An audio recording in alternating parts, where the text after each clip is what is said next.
Well, let's get into the origin story of your Survivor boot, Nate. Because, listen, I don't know if it was the shock. I don't know if you were surprised by it. It seems like a relatively like amicable, walkout for you. I think we see it more so on your allies' faces than Yeah. you, which is interesting coming from the guy who a week beforehand told someone to kick rocks in confessional for getting a vote against him. So talk to me about your reaction. We'll get into obviously everything leading into Yeah. it, but what was sort of going through your head as not only were the votes coming in for you specifically, but Yeah. seven of them. Yeah, I look, I knew it was possible. Like the last conversation I had before Tribal was with Savannah, and I said, you or me are going to catch some votes because we knew that people were so afraid of Rizzo's idol they weren't going to vote for him, and they had to go somewhere. They weren't going to go to Sophie, and we knew that that Sage and Jawan may not be with us. We hoped they would. From a numbers perspective, our pitch was stick with us. We are six strong. You're guaranteed final six. And it doesn't make sense to flip because then you're in seven and you're in a seven alliance of a lot of different alliances. So purely logically to me, it seemed to make sense that they would stay with us, but we knew there's a chance that they wouldn't. So I knew going in that one of us was going to catch five votes because we knew Alex wasn't really with us. Mm. But we thought Sage and Juwan would stick. So that's why if you watch, like I get four votes, I'm sort of like, okay, well, somebody's gonna get the votes. It's me, Savannah, same difference. Five, I was like, confirmed, Alex isn't with us. Six was when I was like, oh, it's part of my French. Fuck, I fucked. And so that, and then you're in shock, and I didn't. I the Matt vote was different because Matt, to be honest, when we first hit Hina after the merge, the first person I went to talk to was Matt because I wanted to have an alliance with somebody in my generation, to be quite Yeah. honest. And so I felt more betrayed because I was like, hey, I literally never said Matt's name. I wanted to work with Matt, and then he immediately went after me. This I understood because I knew that Shannon had revealed to at least Sage that they were on the bottom. I understood why they would flip intellectually I didn't agree with it, but I wasn't mad in the same way I was with Matt. And I didn't want Mm. to leave the game in a way on it, to be quite honest, where I embarrassed my wife and kids. So so I tried to like keep it cool. Well, it's interesting because in the last episode, you were talking about this thing of like setting up a true narrative before you sort of come in with the lie. And we kind of see this with Jawan and Sage too, right? When they Yes. come in, they set up this story, they're spinning a good narrative about what happened with Shannon.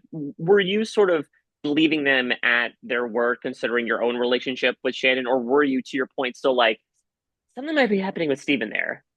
It seemed suspect, to be honest. Mm. And I was very surprised to see Steven walk out.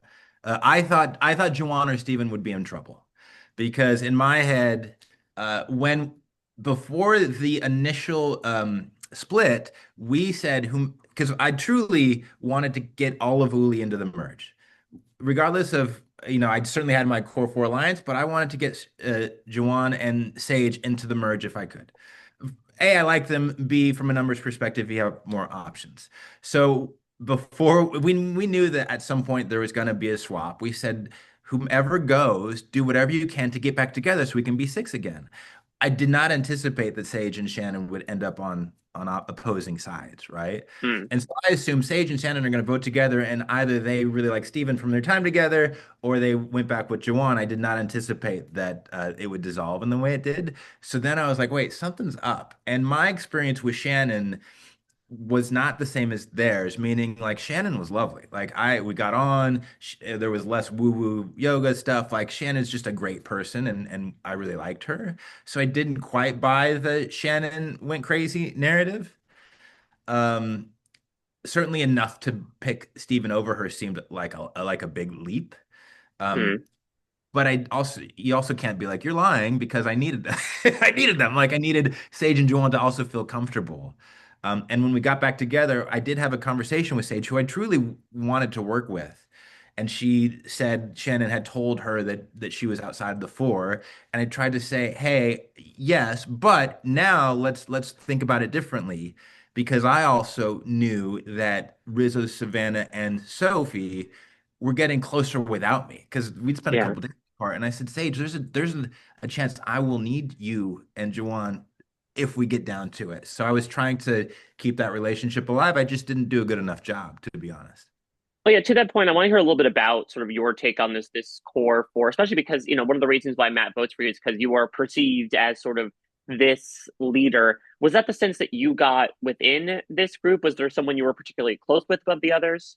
Yeah, I wouldn't say I was the leader. I was the impetus to put it together, but Yeah. I also, to be quite honest, Mike, like I just was generationally a little different. So even when they were talking, I got a lot of firewood because I was like, I don't know what they're talking about. Let me just go keep You myself said busy. they said, "Oh, that's fire. I'm gonna get firewood." That's how I apply to the fire belt. That's right. And I truly did and do really like those people, but I knew I was a little different. I was and am really close with all three of them separately and together. But yeah, there's stuff where I'm just like, I don't know those references. Like, and so I never felt like I had a partner. Like I really, that's one thing I wish I had. And I watch a ton of Survivor as you do. Like I Yeah. wish I had just the one person where you're like, well, I know I'm good with them and I know we're each other's number one. I never had that. I had three people I really, really liked. And I think it showed. Like I think I was a little like at sea a lot. And I didn't see myself as the leader, but I think in challenges I felt like the leader to other people. Like I know Alex had said, even on Uli, hey, you're a beast out there. Like I think everybody perceived because I was in the challenges a lot, that meant Mhm. I was leading, and I don't know that that was true. Well, you got an opportunity to mingle with a lot of these people before the merge. Probably the most pertinent being the journey you went on with With MC, yeah. which yeah, you're able to undercut things a little bit. Help maybe exaggerate just a smidge the time that was left to get her to not look for that advantage. So talk to me a bit about that. Was that something Yeah. that you were sort of thinking of on the fly? Do you feel like there was any sort of negative reception of that where she was clocking like, okay, this guy is being a little underhanded right now? I don't. I mean, yes, I think she realized when she came back there was a lot of sand in the timer. The truth is, Mike, that challenge was so physically hard on both of us that part of why she accepted a clear lie or at least exaggeration was she wanted to be done too. Like we were baking out there, and we did look for longer than it seemed, and neither of us got close to anything. And I was and would always be more worried about losing my vote than gaining an advantage because the vote is the thing. And so it seemed like a good trade, but the truth is, like I really liked MC coming out of there, and I wanted to work with her going forward. And when we got back at the merge, I went to her and said, "Look, let's work together." This was sort of post meal, so we all knew she had an idol. And I went to her and I told her, "Don't play the idol." I said, "Trust me, you'll be protected. Don't play the idol, and let's work together in the future." However, I did not tell her truthfully who we were voting for, partially because I didn't want Mm-hmm. her to play the idol for Steven. I didn't realize how close they were. I just didn't want her to be able to do that. And because I didn't know that Sage and Juwan had already told her who we were voting for, it caused her to think the whole thing I was telling her was a lie. When really, no, I was trying to protect her and I did want to work with her, but I get it. Like she couldn't trust me because she knew that there was at least a partial lie in there. Oh, we got to talk about this generation gap. What was like the biggest Gen Z term or reference that you took home the most that you're able to sort of flex with your kids and otherwise being like, hey, I know what this is now. I spent time with 20-year-olds on the island for 2 weeks. Yeah. I mean, look, truly, they could not show enough of them saying fire. Like it's everywhere. And I truly, the first time I heard it, I was like, did I hear that right? Like, is that a term? But then you kind of get it. But mukbang, I'd never heard. Like, I'd never heard of a mukbang. I've still not watched a mukbang. It doesn't sound interesting to me. And they're talking about it, and I'm like, why is this a thing? But I'm also again, I feel like I'm not that old, but I realize my habits are not of their generation. I'm not online. I don't have Instagram. I don't have TikTok. Like I'm just not exposed to that stuff. And there was such a gap in my just my awareness of like, wait, what? Like you guys do this? And it's fine. They're all great people. I was just like, I'm so confused. Like even Jason, who I also really liked, is a gamer, and I'm just like, I don't play any game. Like I just don't Yeah. know. But it's all good. Well, we got to talk about your previous career and the fact that, I talked about, you not disclosing that you were the rad dad going in and like what is so interesting is that I talked to Jawan right after I talked with you, and I ask you all like, what are your perceptions of the other cast members? And he says, I've compared everyone to a Marvel character. And so I was waiting for this team up to Yeah. happen. Yeah. Did you? And we saw even a little bit that he was like talking about, Marvel with Steven, maybe mentioning a couple times on the island. I Yeah. mean, did you ever think about possibly revealing your secret, your previous career to anybody out there? I did. And again, hindsight is 2020. Like, would I do it the same way? I'm not sure because the my fear was if I say it, no one's ever gonna give me $1 million, Yeah. right? But I got to get to the end. And I did have to not talk a lot about my life because I wasn't talking about the thing that I do a lot. And so I do wonder if I would have led differently if I would have gotten farther because I do think that would have bonded me with Juwan and Rizzo's a huge Marvel fan. They were talking about it, and I just sit there as they're talking about their favorite Marvel movies, being like, "I've worked on that. I worked on that too." And so that would have been a way to connect with them. And so, yeah, I sometimes have buyer's remorse about that strategy because I think that could have helped. Well, the last thing I want to ask on that note is that you and I talked about the fact that like this was a very new role for you. Cameron was has not been familiar or not been unfamiliar. Being in front of it certainly has been. So what do you think about that? What do you make about this experience, considering, how this is one of the wildest, most unique set experiences you've ever had, where you were the main character? Yeah, I mean, I will tell you, I don't want to be an actor. Like I was like, get these cameras out of my face.